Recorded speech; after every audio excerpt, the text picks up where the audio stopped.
been doing marketing for about 20 years now. So trying to think back to where it all started can be a little fuzzy. But one experience that really stands out for me was when I worked for an airline company, the first company I ever worked for, actually. I was selected as a brand ambassador to represent British Airways South Africa when the airline was launching a new brand identity globally. It was quite an honor for me, actually. I till to this day, I have no idea why I was chosen out of the many staff members that British Airways had. I wasn't even in the marketing department at the time, but the head of marketing selected me, and what it all entailed is I had to go and co-host a press conference in Boston in the States with the vice president of that region. I think I was all of about 20, 21 years old at the time, and the press conference had an audience of some very high-profile media from America and some corporate contacts and members of the travel and the trade industry. It was a bit daunting, but from that experience where I had to give a speech and I had to explain why British Airways was going through this brand change, I just fell in love with public speaking. I fell in love with public relations. I fell in love with the marketing department itself. And from that day on, I knew that that was a department I wanted to join because the experience was so cool. And it was my first time traveling to the US as well. And then only 5 years later did I get an opportunity to actually join the marketing department. And when I did, immediately my ambition was to be head of marketing of the company, which I wasn't. But fast forward to where we are now in 2020, I've had quite a few portfolios as head of marketing in various areas, and now as GM for marketing for SAMRO. It's been quite a journey. So I've never looked back. I've been a marketer for the past 20 years, and I've been very fortunate in that I've also had experience in the various facets of marketing. You find some marketers only in one stream of marketing, i.e. digital marketing. Well, I've done that. Others are marketers and they only deal with classical marketing, which is advertising and dealing with agencies. I've done that too. It's very rare to find somebody who's done PR, media relations, digital marketing, and classical marketing in one portfolio. And I'm just very blessed that I've had the opportunity in my 20 years to experience all those facets of marketing, and it's my absolute passion.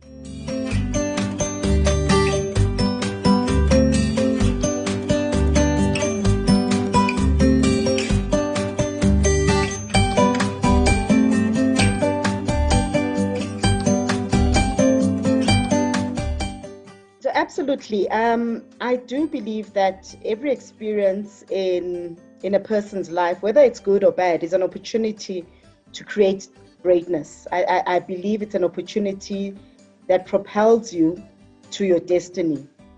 But getting there can be limited only by your fear, or you can get there if you're propelled by a hunger for success. So I'll make an example in my life. Once upon a time, I actually wanted to become a musician. That's sort of my best kept secret, but not so much with working for SAMRO. So I actually pursued a career as a musician. I joined a band. We actually released an album. We're at the verge of producing a music video. We did a lot of gigs around the country and so on and so forth. But at that point was when I got the job at British Airways as an intern. And I sort of had an understanding of how the music industry works. And I wasn't feeling too secure about the financial security and about just the longevity of it. So truth be told, at that point, I let my fear take over rather than my hunger for success. So in hindsight, as much as I had an absolute love for music, and I still do, I realize now that I could have succeeded if I was hungry enough for success. And therefore, fear can be one of those. Fear is a big factor of a big barrier, in fact, to success.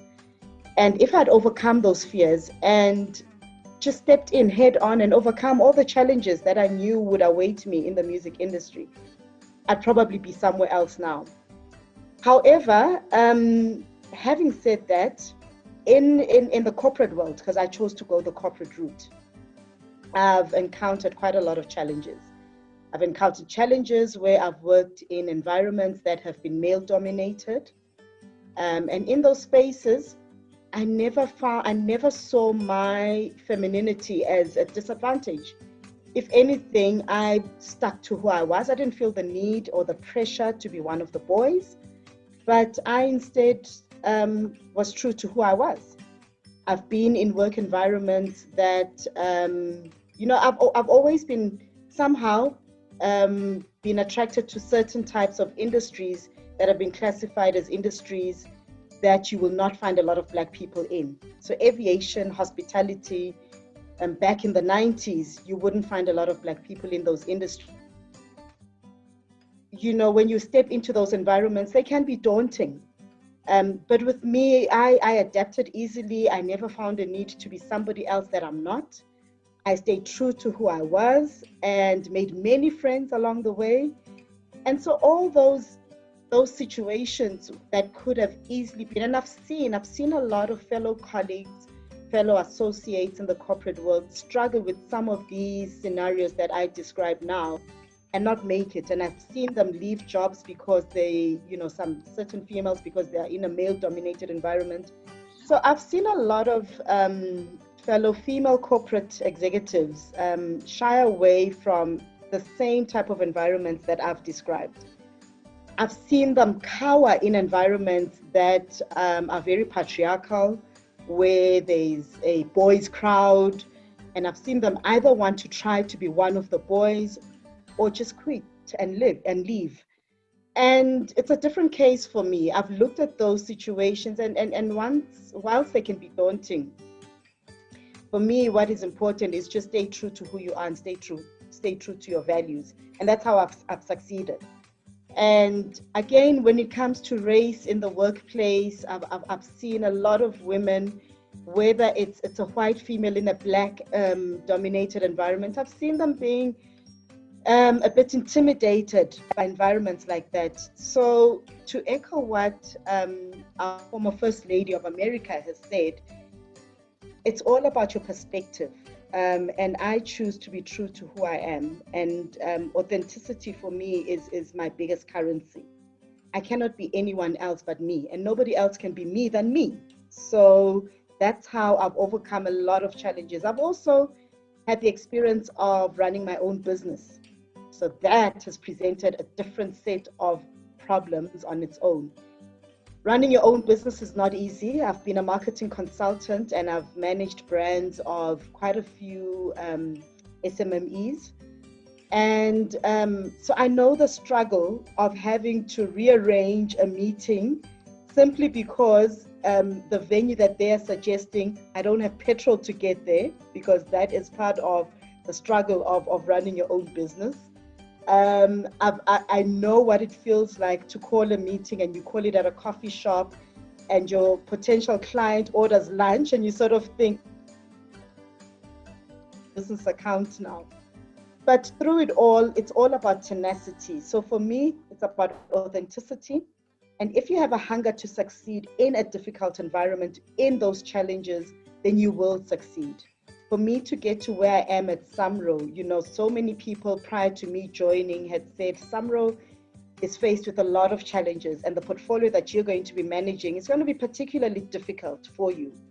SAMRO faced with reputational challenges. We don't hide away from that. We know we've got reputational challenges, and one of my key roles is that. But I was so hungry for this position simply because of my love for music that has never gone away. But for me, I looked at it as an opportunity to be on the other side of the music industry. So on the legal side of the music industry, and that excited me. I read up on SAMRO. I knew the issues that they were facing, and I knew that my task was not going to be an easy task.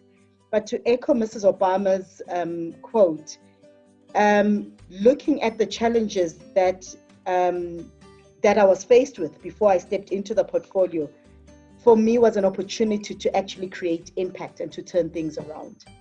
And that's where I am right now.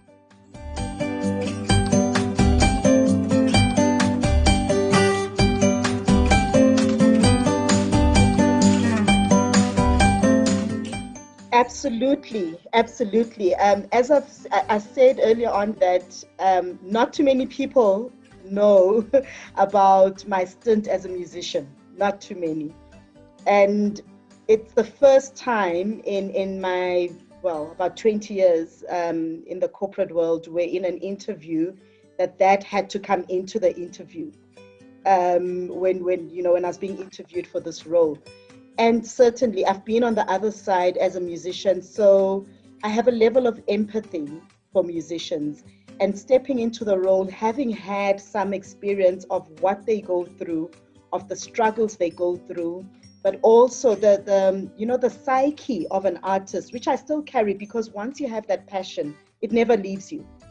And so the psyche of an artist, from succeeding, from the fame, because there's a certain level of that, to the creativity and how you can encounter a lot of roadblocks in trying to get your creativity out there. So I understand that, and it has certainly helped me to understand my role better and to actually succeed in my role. And, I know, especially in my case, I was trying to be a hip hop artist at a time when hip hop was not even big in South Africa. It was a very marginalized genre, still is. And worse, I was a female. So the few female artists, the few hip hop artists that were there at the time were all guys. I often found myself with a group of guys, in the underground hip hop clubs, and trying to make a mark. So a lot of them, I've seen them now that I've been at SAMRO, and they remember me. They're like, yes, we remember you as that girl in the clubs, and what happened? You could have been one of the greatest. So to answer your question, it has helped me to actually perform better in this job. It has helped me to put together marketing strategies from both an artist perspective and from a business perspective. Because one of the traps that marketers fall into in any industry that they're in is they tend to put together marketing campaigns from a business perspective and not from the target market's perspective. So I'm in a very fortunate position now where I know the plight of an artist. Things may have evolved from back then in the early 90s up until now, but certain things remain the same. Artists are creative people. Artists want a voice to be heard. Artists want to be taken seriously. Artists do not want us to think that them being in the music space, that music is just a hobby. Music is not a hobby. Music is a business. And there's a lot of hard work and sweat and investment and money that goes into composing a track. So I really am humbled, and I really appreciate the space that I found myself in. There couldn't be a better place for me to be in my career right now.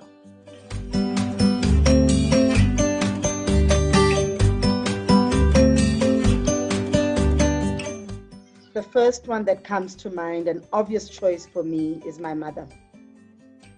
My mother, she is all of 76 years old now.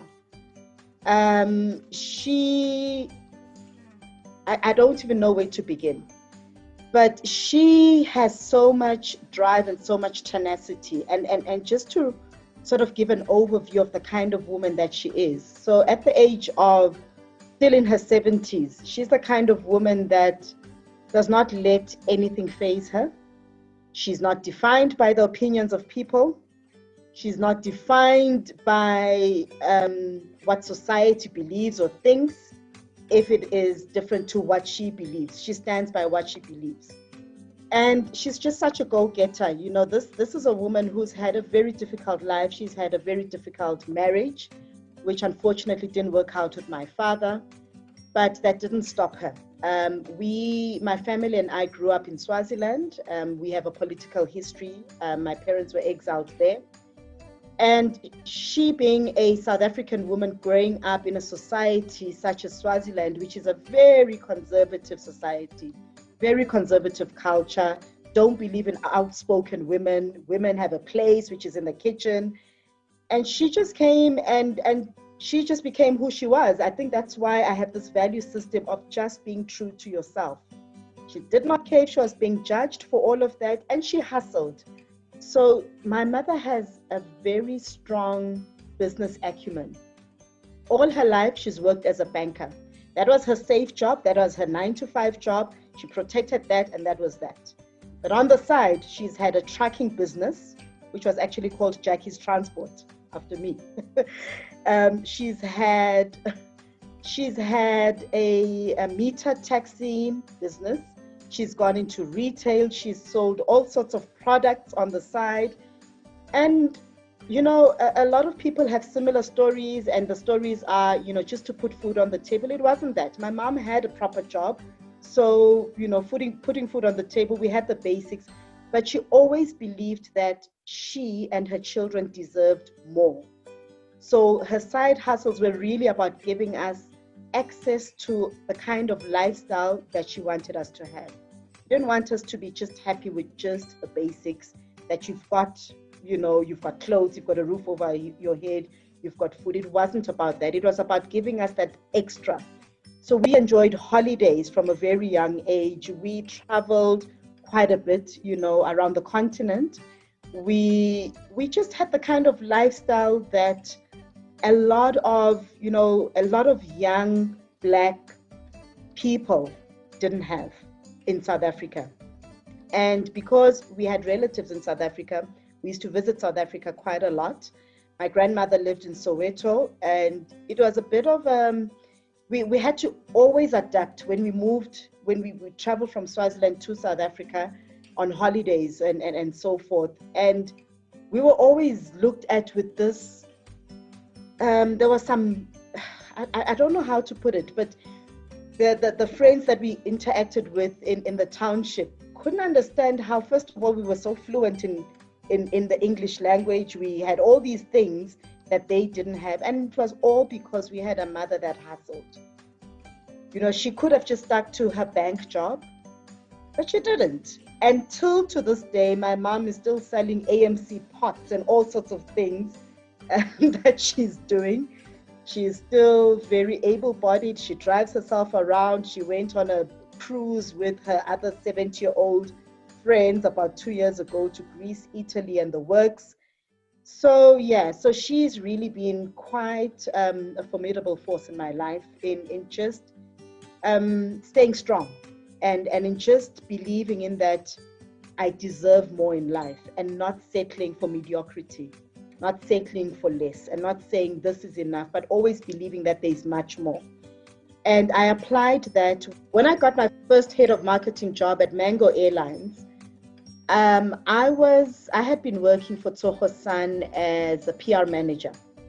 I did not have any experience in managing a marketing team, a marketing budget, let alone a marketing department. But I wanted that job so badly. Remember, I had also been in the airline industry prior to working for Tsogo-san. So that bug bit me and stayed with me. And my dream job had always been to be head of marketing for British Airways. And when that didn't work out, you know, I moved on to other things. But when I saw this job being advertised, I thought, I want to fulfill that dream. So I applied, only having had PR experience and a bit of, you know, experience in marketing, but possibly not enough to warrant me applying for that job. But I already knew, I did my research, I already knew that when I step in there, for me, not getting the job was not an option. I was going to get that job. So I went in there with that tenacity, and, you know, and over the years, I believe that people get attracted to energy. And sometimes you can go for something that you're not qualified for. But if you exude the right energy, your energy becomes infectious and people get attracted to that. So I do believe that my success in that portfolio as head of marketing at Mango had a lot to do with the fact that I was very tenacious about getting it. I was not going to accept not getting it. And I think in the way that I presented myself in all the various steps that it took for me to actually be appointed, I think that came through. And when I left that job 4 years later, 3 months after leaving, because that's when I went and pursued my own business. 3 months after leaving, the company called me back and said, look, somebody else took over after you. It just didn't work out. We need you back. And we had a discussion, but, you know, I didn't go back. I wanted to pursue my consulting business. A few years later, they still called me back. So the point I'm trying to make is that if I wasn't raised by the kind of mother that raised me, I don't think that I would have so much drive and so much ambition. Because believe it or not, there are parts of my personality that project being an introvert. But then from my upbringing and from, just watching this woman not give up, watching this woman getting rejected in all spaces of life, but still rising up and rising even higher each time.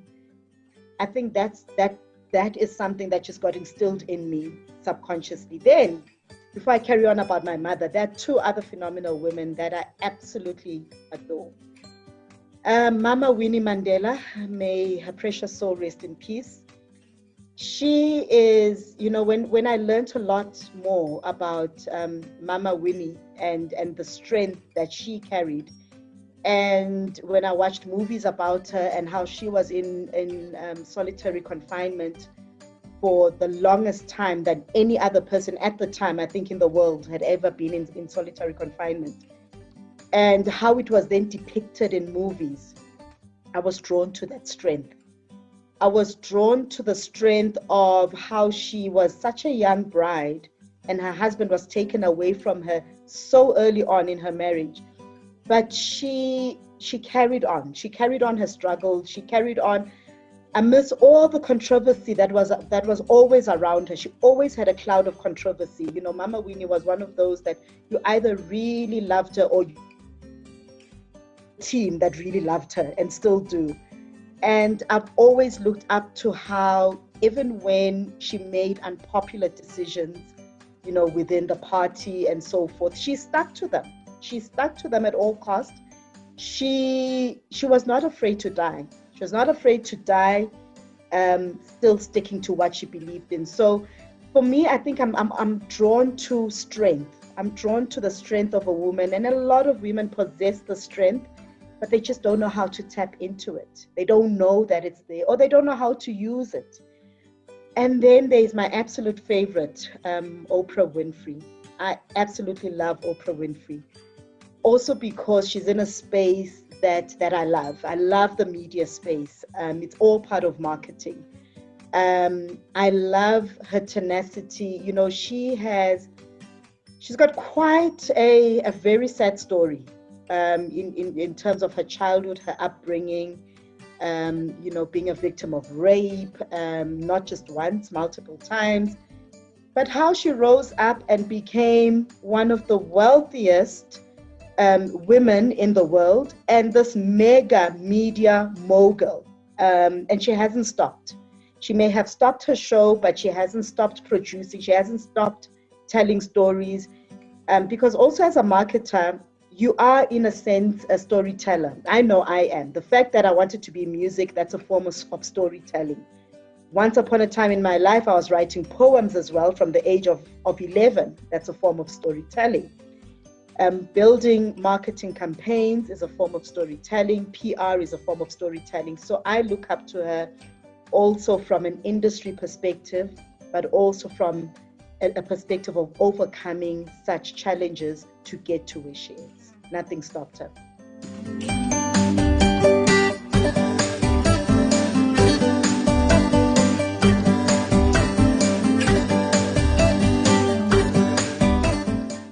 I have a lot to say to young women in the industry. The industry is very patriarchal, to start off with. It is still quite a male-dominated industry. And as SAMRO, we have lifted the lid on just some of the statistics that we found within our own database, which we know are representative of the industry, because SAMRO is the biggest music collecting society in Africa. So to start off with those statistics, just less than 20% of SAMRO membership is women. And that statistic is quite uncomfortable for us. And then less than 5% of our total royalties that we pay each year, only less than 5% lands in the hands of women, which is not right. So here's my advice to young girls or women who would like a career as a musician or a performer in South Africa. I'd like to encourage young women that when they enter the music industry, they should be cognizant that talent is not the only part of what will make them succeed. Talent is really just a small part. Talent is what gets your foot in the door. And talent on its own, if you don't respect it, will not serve you. So you have to respect your talent by investing in it. How do you do that? You need to treat music like a business. Part of why the arts in many countries, South Africa being one of them, the arts sector is not given the respect that it needs, is because people who are artistic have always been seen as people that have a hobby in art. It's always been about academics, people that go into other schools of study and other industries are taken more seriously, hence, they get paid more. But if the people within the art industry begin to take their craft seriously, then I think the world will begin to take them seriously. So for young women, treat your talent as a business. Take up a business course, understand the basics of business and financial management. Once you understand how business works, you will understand the need to diversify your income streams. There's a lot of money to make in the music industry. There is a lot of money. A lot of females in the industry seem to focus on the performance part of being a musician. The being a performer, being on stage, being in music videos and so forth. Somehow they think, or maybe this is how this is how the music industry has portrayed the opportunities for women. It's almost as though the men will do the producing, the publishing, the men will be the ones in the record labels, the women will look pretty and they'll sing nice, and that's all they're good for. That's not true. Women can diversify their income streams, they can diversify their skills, and consider being a composer. Write your own songs. Don't ask for somebody else to write them for you. Learn how to register those songs yourself as a composer, and don't register them through maybe a male counterpart. At SAMRO, we receive individuals. Anybody can be a member of SAMRO. If you've written songs, you're a female, you come through to us, we will register your songs. If they have been registered incorrectly, we are saying at SAMRO that we will be there to mediate on such situations. We will deregister the incorrect registration of repertoire and music and re-register to the rightful owners. And if those are women, then so be it. We want the women to step forward. We want to mediate. And we're not trying to create any conflict in the industry. We just want to create any injustices that have been done. We just want to correct any exploitation that may have happened intentionally or unintentionally. And just to add on to all of that is some of the things that women in music can do is understand the industry. So understand the legalities of the industry in relation to copyright, in relation to music contracts, in relation to the different roles that you may want to surround, the different roles of the people that you may want to surround yourself in relation to being an up and coming artist. So you may want to have a manager, you may want to have a record company, a publisher, and then there's the collecting societies such as ourselves and SAMPRA and RISA. You need to understand the role that each person plays. We've got publicists that are now coming into the fold. You need to understand the role that each and every person plays.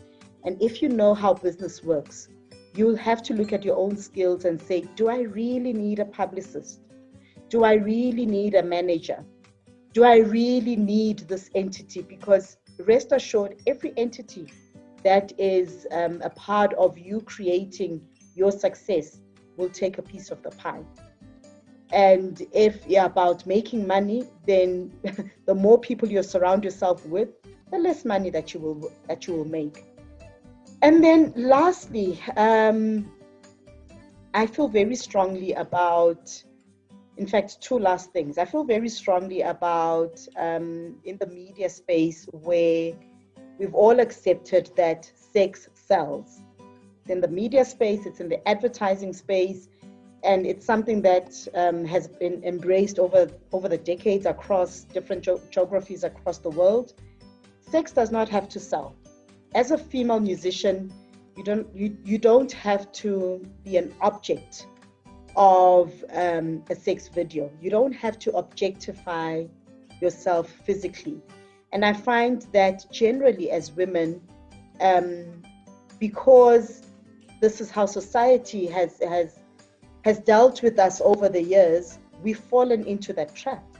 And we've fallen into the trap of using our physical selves as an object to get ahead. We don't have to do that. We don't have to separate our bodies from our talent. So as musicians, you are one entity, and you don't have to do despicable favors to get ahead. If you're talented, you get, and if you're not so talented, but you have passion and you have the energy, then get mentors of people that have been there. Ma'am Yvonne Chaka Chaka sits now as the vice chairperson of CSAC. And CSAC is the governing body that governs a lot of us collecting societies around the world. And she is Yvonne Chaka Chaka from South Africa. CSAC is a French organization, governing body. And she's been selected all the way from here to be a vice chairperson of this entity. If she can do it, then so can you, young female musician. And lastly, just be authentic. Gone are the days when in the music industry we've benchmarked ourselves against Western art, against Western musicians, against what is happening in America, in the UK, in Europe. And I'm actually finding that, in fact, the Western culture is so intrigued and they're so interested in what we do in Africa. I'm finding that they are so interested in this Afrocentric essence that we have. And I want to say to young women, embrace that. Embrace the Afro, embrace the dreads. You don't have to be Eurocentric. You don't have to speak with a twang. Embrace, yourself in however way you sound, however way you look, however way you dance. And I cannot say this without mentioning Shoma Josie. Shoma Josie is a young, full musician who's coming to the scene. She's of Venda heritage. In her music videos, her persona, her brand, embraces her Venda culture. She wears those little tutu skirts, which are part of the Venda culture. That's being authentic. She hasn't changed her name much. And that's what it is. We don't have to sound like, our fellow musicians in America. That's who they are. So be authentic, be true to yourself, treat you the way that you allow them to.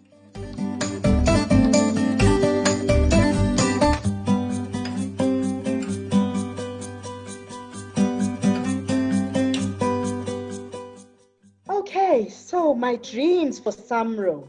I have very ambitious dreams, very ambitious, because, to see the SAMRO that when I say we, everyone that works at SAMRO, that we're all passionate about, the SAMRO that we want to see, really needs big ambitions, big plans. So what I would like to see at SAMRO is, one, I'd like to see SAMRO evolve into a truly world-class music collecting society. As I've mentioned, SAMRO is the biggest music collecting society in Africa. We've pioneered the industry in our almost 6 decade of existence. We're turning 60 next year. But we've been pioneers of the industry in offering a lot of value-added member benefits. So not only do we administer copyright for our members, but over the years, we've offered even other value-added benefits, such as a retirement annuity fund. knowing how fickle this industry is, knowing that your career can be cut short with new talents coming in and out of the industry at any time, we've seen the need to sort of assist our members in protecting them financially as much as we possibly can. So retirement annuity does just that. We've got a retirement annuity fund that is administered by a company called Sishego, or underwritten by a company called Sishego, but administered by Old Mutual. And then the other thing that we've done is we've created a funeral benefit for our members, which is underwritten by a company called Safrican.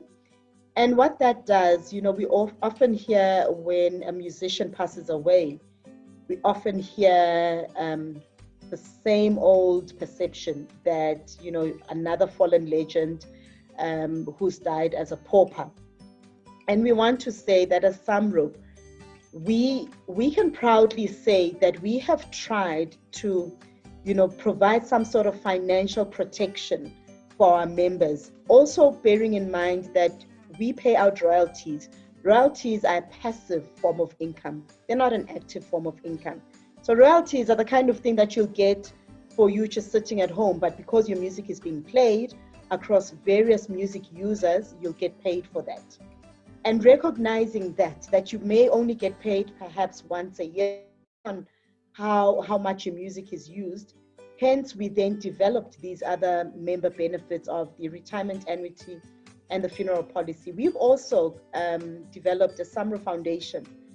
Our initiatives and our programs that are run through the SAMRO Foundation are programs that are really there to help empower musicians, help them to get around the country. So obviously we've got COVID now, so there is no touring, there aren't any live shows, but we've got a mobility fund that helps artists to take their craft to other audiences around the continent. Concerts SA that helps artists to put concerts together. So we've got various initiatives. We've got scholarships that help musicians, up and coming ones that want to study music. So with all of these little pockets of excellence that already exist within SAMRO, it all just needs to come together. It needs to come together into evolving into a world-class music society. So that's the one thing I'd like to see. The other thing is I'd like to see our reputation improving significantly.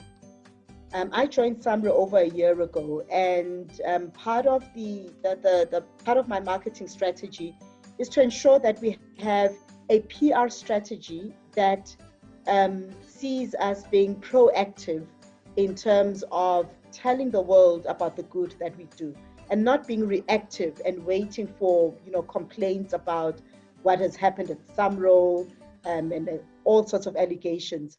So part of my marketing strategy is being proactive in exposing the good that SAMRO does, because there's a lot of good.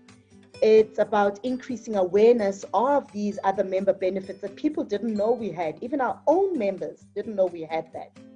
So I'd like to see our reputation, you know, improve to a point where SAMRO can then be perceived as an efficient and professional music collecting society.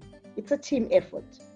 I cannot do this though if internally our processes, you know, our processes don't favor our members. If our members are still complaining about how they register songs, our processes are still presenting a whole lot of roadblocks and hindrances for our members, then I cannot go out there and claim that we are a well-run and efficient and professional organization. So it really is a collective effort. And right now we've just had a change in membership, a change in management, at least over the last 2 years. A lot of the senior managers that look after different portfolios are all fairly new. They all come from, you know, other industries. Most of them have corporate work experience as well. Our board is also fairly new. We've got independent directors on our board who also have wealth of knowledge and experience from the corporate world. So it's very important to marry what you learn, the disciplines that you learn from the corporate world, and you bring it into this music space so that everyone gains. Our members start to get more than what they're getting now. So we need to reduce our cost to income ratio. We can only reduce that if our internal processes, if our financial efficiencies are being realized.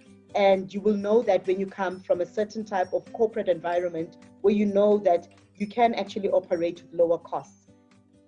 So we need, as a team, collectively, to work harder together, closer together. But I'm pleased to say that we are making progress, and we're making progress in the right direction. And then very lastly, my contribution into realizing that for SAMRO to get to being a world-class collecting society, it really has to start in my area. So I need to look at the space that I look after, which is marketing. And I'm already bringing in new processes. I'm already bringing in new ways of working. And hopefully I'm already injecting a different kind of work ethic. SAMRO we work flexi hours. But, there's certain things that you cannot get done if you don't work hard. I push my team, and I have to be an example of that. So meaning I work hard too in order for them to work hard. So we are improving the way that we communicate to our members. We are improving how we communicate to our members. We are looking at getting to know our members better so that we then bring customized strategies, communication strategies to our members. We've got a member sort of perhaps in the outskirts of KwaZulu-Natal. Do they have access to email? No. But do they deserve to be communicated to? Yes. How do we communicate to them? So those are some of the things that I'm looking at in reaching each and every member of SAMRO, because each and every one of them is important to us.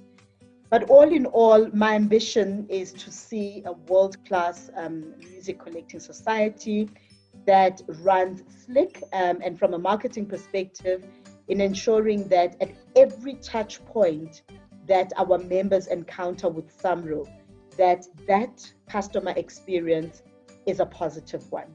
So that is my job as a marketeer, and that is what I'd like to see happen within SAMRO.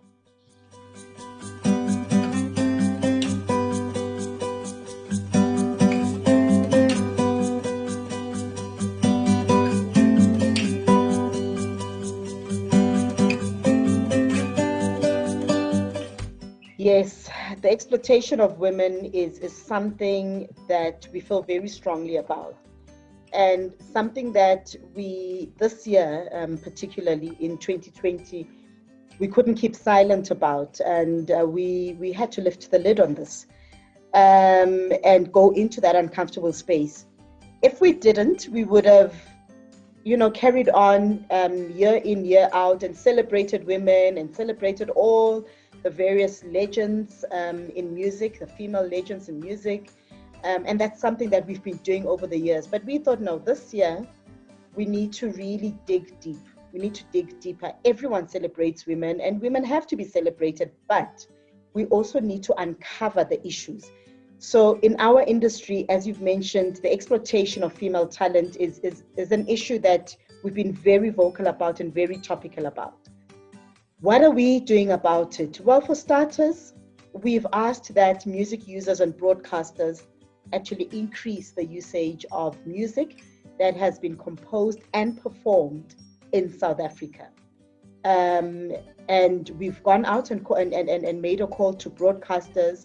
I've even sent personalized letters to some of the big broadcasters, just asking them to celebrate our women in this manner and up the ante, look at their playlists and increase the broadcast of music that has been composed and performed in South Africa. But over and above that, we've said to them that should not only start on the 1st of August and stop on the 31st of August. We'd like to see just more exposure of our female musicians. We'd like to see more of their music being broadcast, because we want them, as SAMRO, we want them to earn more. So I shared the statistics of what their portion of the entire royalties that we pay out being 5% and less. So part of that is because we have such few women, but part of that could also be that the usage of women's music is not high enough. So we've done that. We've put out a call to all broadcasters asking them to increase the usage. Then we also partnered up with an NPO, a non-profit organization called Women in Music South Africa. I personally called up the founder of this organization to find out what their plans were this year. And of course, with COVID, disrupting a lot of our lives and the way that we do business, she normally would do a workshop, physical workshop. SAMRO has been involved in it in the past. And it was a case of what do we do now? So we put our heads together and we said, let's do virtual master classes. Let's talk about these issues. But the master classes then need to be focused on women, because there are a lot of music master classes. And what needs to set these master classes apart is speaking specifically about the issues around women in the music industry and coming up with practical solutions that they can take up and adopt in their careers. So I'm pleased to say that we've had the master classes. They ran from the 24th, Monday the 24th of August, and the last one was done yesterday, the 27th of August. And on those master classes, we featured quite a lot of great names in the music industry, female musicians, obviously. We had the likes of Busiswa, who spoke about diversifying income. We had some other female executives in the music industry. We had Khadi, who is a publicist, a well-known publicist, who represents quite a number of artists, not just females, who represents artists like Festa and so forth. But we had her bring some valuable information about branding and about how to brand yourself as a female artist. And she also spoke about authenticity, so this whole notion of being true to yourself and being authentic is not just a Jacqui thing, but it is something that we're encouraging women, we're encouraging.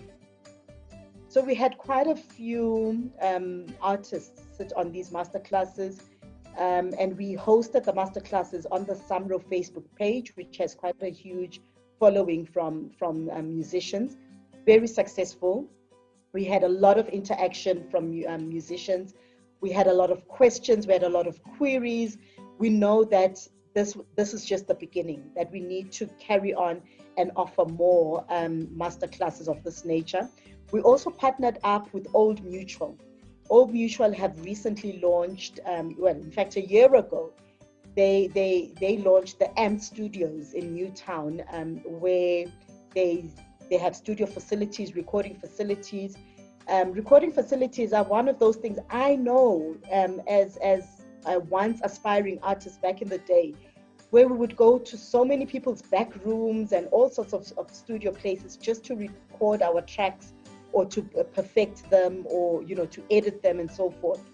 So what Old Mutual is offering are these studio facilities that they're offering the industry to say, we know that this is a struggle. We know that sometimes studio time is expensive. I recall back in the day going to downtown studios during off times. So we'd go at night where they'd say, look, we can offer you this at like 3,000 Rand, for instance, which was a lot of money for us back then. But those are some of the plights that artists go through. So with the master classes and partnering with Old Mutual, who is a like-minded brand with us in relation to their involvement now and in music, being a financial services company, but now going into music, it made sense to partner with them. So they very graciously sponsored the venue where our panelists were hosted. They offered the equipment to do the live streaming onto the SAMRO platform. And then Women in Music SA, the founder of that, she then facilitated, she put the speakers together. So again, you see, and 3 women. So we have the head of marketing, Tobile Shabalala from Old Mutual. You have myself, GM for marketing at SAMRO. You have Tiwe Mbola, who is the founder of Women in Music. You have 3 women collaborating in bringing this together. So this was an initiative by women for women, and we hope to bring so much more in the future. And then the last thing that we're doing about it, I've mentioned it already, is providing our services for free to be mediators in any disputes that may have happened with female musicians in terms of their registration of their songs and their repertoire. We are there as SAMRO. We are inviting women to come forward. We're inviting any partnerships that may have happened unintentionally being registered under the male counterparts. We will be there, we will mediate, and we will make it fair. We will make it fair in terms of the splits that each person deserves, and we will make sure that the rightful income gets to the rightful hands.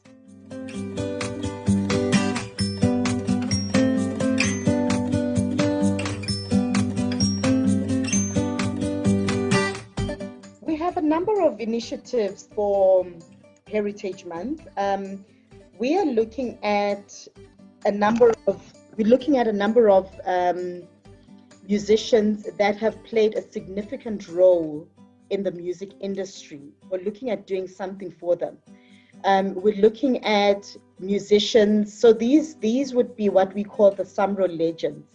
These would be musicians, your older musicians, our senior legends that have been in the industry for a very, very long time, and whose careers may have possibly dried up now. They're not out in that space anymore. However, they have made a significant contribution to the heritage, the cultural heritage of South Africa through their works, through their music, either as a composer, as a performer, specifically as a songwriter and composer, because those are the members that we represent. So we're looking to see how we can be of help to them, knowing that COVID-19 also has had a huge impact on quite a lot of musicians in this country. It's been very difficult for us. We've had our members crying out to us saying, look, we don't do live performances anymore, and our source of income has been affected. And it's been very difficult for us to step in and play a role there, because whatever money that SAMRO makes, that money belongs to members. So where do we then take that money from? But it being Heritage Month, through our SAMRO Foundation, which is a separate fund to the money that we use to, the operational money that we use to run SAMRO. Through the SAMRO Foundation, we're currently assessing how we can be of assistance to our legends that have played a significant role in, in uplifting the cultural heritage from a music perspective in this country. So look out for that. We're still doing a lot of research. We have to get our criteria right as well, because the last thing we want to do is select somebody and then somebody else says, well, what about me? So we have to do a thorough adjudication process there to get to that place. We're putting a committee together. We're getting auditors in place, but we're looking at giving some sort of financial assistance to that. We're also looking at, there's a particular female musician that does indigenous music. Again, indigenous music is not part of your popular music. Popular music is always out there.